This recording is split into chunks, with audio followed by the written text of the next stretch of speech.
1936 के अंदर डॉक्टर भीमराव अंबेडकर जी ने घोषणा की थी कि मैं हिंदू जन्माऊं लेकिन हिंदू मरूंगा नहीं।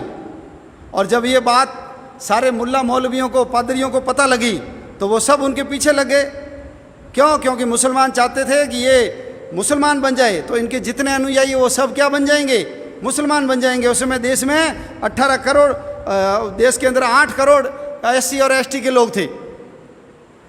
और ऐसे ईसाई चाहते थे कि ये ईसाई बन जाए। यदि ये ईसाई बनेंगे तो इनके सारे अनुयायी क्या बन जाएंगे? ईसाई बन जाएंगे।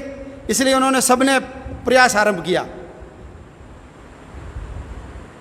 जिन्ना से मिलने भी गए अंबेडकर जी, और अंबेडकर जी ने जिन्ना को पूछा कि आप मेरे को मुसलमान बनने का कह रहे हो, मैं मुसलमान क्यों बनूं? तो जिन्ना ने उनको क्या बोला? जिन्ना ने कहा कि हमारे यहाँ हिंदुओं की तरह जाति नहीं है, हम सब लोग एक हैं, हम सब लोग मुसलमान हैं। तो अंबेडकर जी तो महाविद्वान व्यक्ति थे। उन्होंने कहा कि यदि आपके यहाँ जाति व्यवस्था नहीं है तो फिर शिया सुन्नी क्या है, फिर मुकल्लिद और गैर मुकल्लिद क्या है, फिर हनफी क्या है, देवबंदी क्या है, बरेलवी क्या है, हयाती क्या है, ममाती क्या है, अहमदिया क्या है, खोजे क्या है, बोहरे क्या है, शेख, सैयद, मुगल, पठान, तुर्क, खिलजी, सिंधी, कुरैशी, अंसारी, भिस्ती, कसाई, तेली, घोसी, जुलाहा, बारह टोपी और ये कल्लर और भैया, ये क्या है? तो अंबेडकर जिन्ना को समझ में आ गया कि इस व्यक्ति को नॉलेज है। और तुम सब कहते हो कि हम मुसलमान सब एक हैं, तो फिर तुम्हारे इतने सारे ज़्यादा देश क्यों? तुमको एक ही देश बना लेना चाहिए। और क्यों तुम ये जो इराक और ईरान है, ये दोनों मुसलमान देश होते हुए भी क्या कर रहे हैं? आपस में लड़ रहे हैं। तो एक तो हो ही नहीं तुम। और ये जो हैदराबाद का नवाब था उस्मान अली, उसने तो पूरा पिटारा खोल दिया था। अंबेडकर जी को कहा यदि आप मुसलमान बन जाते हो तो मैं, आप जितना पैसा चाहिए मैं आपको पैसा दे दूंगा, आपके गरीबी दूर करने का, बाहर भेजने का, पढ़ाई करवाने का, विदेश में भेज करके सारा करूंगा।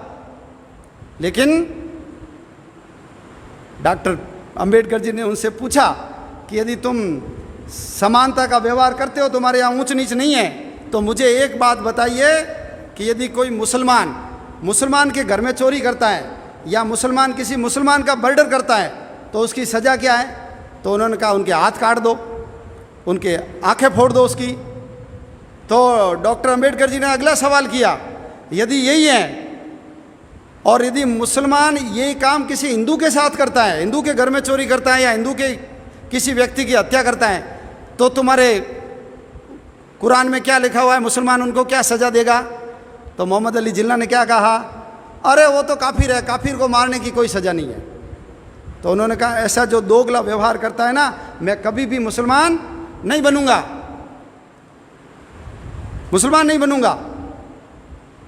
और ऐसे ही जब उन्होंने ईसाइयों से पूछा तो ईसाइयों ने भी कहा कि हमारे यहाँ तो हम सब ईसाई हैं, हमारे कोई जाति वाति ऊंचा नीचा नहीं है।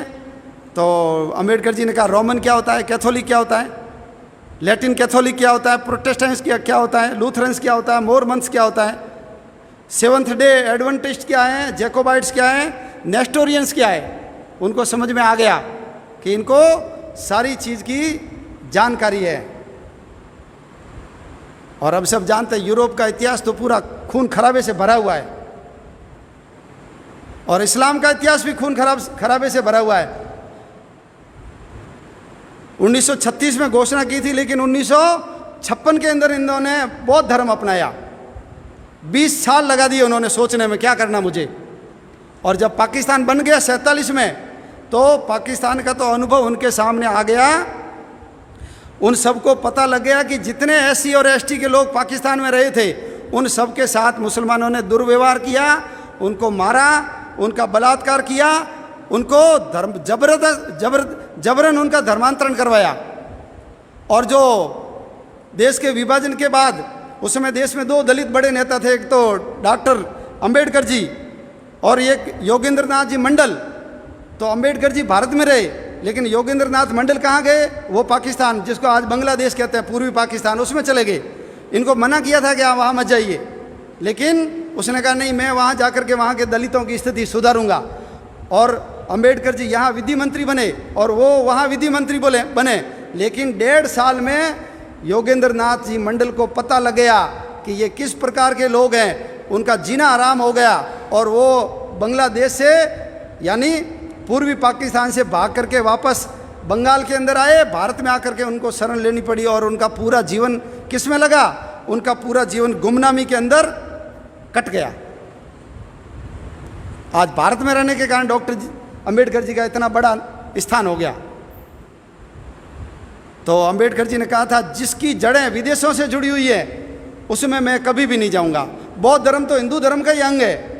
ये जो हमारी धर्मधारा चल रही है हिंदुत्व की, उस हिंदुत्व की धर्मधाराओं में से जितने पंथ संप्रदाय निकले हैं उनमें से ये एक पंथ बौद्ध धर्म है।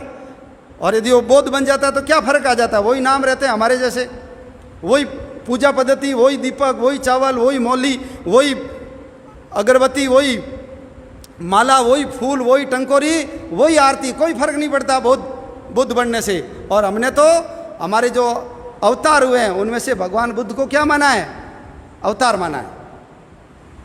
तो अंबेडकर जी का बहुत बड़ा योगदान है। यदि उस समय अंबेडकर जी मुसलमान या ईसाई बन जाते, उन्होंने कहा भी था, यदि मैं ईसाई बन गया तो मेरे ऊपर अंग्रेजों का एजेंट हूँ ऐसा आरोप लगेगा, इसलिए मैं अंग्रेजों का एजेंट नहीं बनना चाहता। और यदि मुसलमान बन जाऊंगा तो इन्होंने जैसे देश का विभाजन कराया है ये फिर मेरे अनुयायी देश का विभाजन करेंगे, इसलिए मैं मुसलमान ईसाई नहीं बनूंगा, बौद्ध बनूंगा। इसलिए डॉक्टर अंबेडकर जी का हमारे ऊपर ऋण है और उनके कारण ही आज ये भारत बचा हुआ है। यदि वो बन जाते ना मुसलमान तो 1947 आता ही नहीं, उससे पहले ही देश का विभाजन हो जाता।